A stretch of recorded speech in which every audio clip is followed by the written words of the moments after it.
ในวันที่ 16 ธันวาคม 2025 กระทรวงการเงินร่วมกับบริษัทไซเอนซิสไอทีที่ปรึกษาจำกัดผู้เดียวได้เซ็นสัญญาว่าด้วยการพัฒนาระบบข้อมูลพื้นฐานรวมศูนย์ใหญ่เชื่อมต่อแลกเปลี่ยนข้อมูลและวิเคราะห์วิจัยข้อมูลลาวฟีดาโดยการลงนามของทานภูวงศ์กิตตวงศ์รองรัฐมนตรีกระทรวงการเงินและทานอรุณยเดชสฤทธิราชผู้อำนวยการบริษัทไซเอนซิสไอทีที่ปรึกษาจำกัดผู้เดียวมีคณะนำของการบรรดากรมเกี่ยวข้องและพนักงานจากบริษัทเข้าร่วมเป็นสักขีพยานในพิธีเซ็นสัญญาครั้งนี้ท่านอนุศักดิ์ศรีสะอาดรองหัวหน้ากรมเทคโนโลยีข้อมูลข่าวสารการเงินกระทรวงการเงินได้รายงานย่อเกี่ยวกับการพัฒนาระบบฐานข้อมูลใหญ่รวมศูนย์เชื่อมต่อแลกเปลี่ยนข้อมูลและวิเคราะห์วิจัยลาวฟีดาระยะ2ปัจจุบันโครงการได้สำเร็จการออกแบบและการพัฒนาลาวฟีดาให้สามารถรายงานข้อมูลผ่านระบบได้ทันที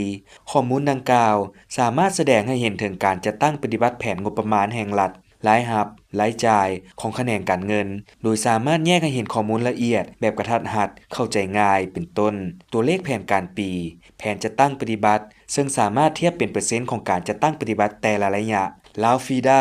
ยังเชื่อมต่อกับฐานข้อมูลของบรรดากรมอ้อมข้างกระทรวงการเงินและเชื่อมต่อกับบรรดากระทรวงที่เกี่ยวข้องอีกด้วยเพื่อร่วมศูนย์ข้อมูลและสนองข้อมูล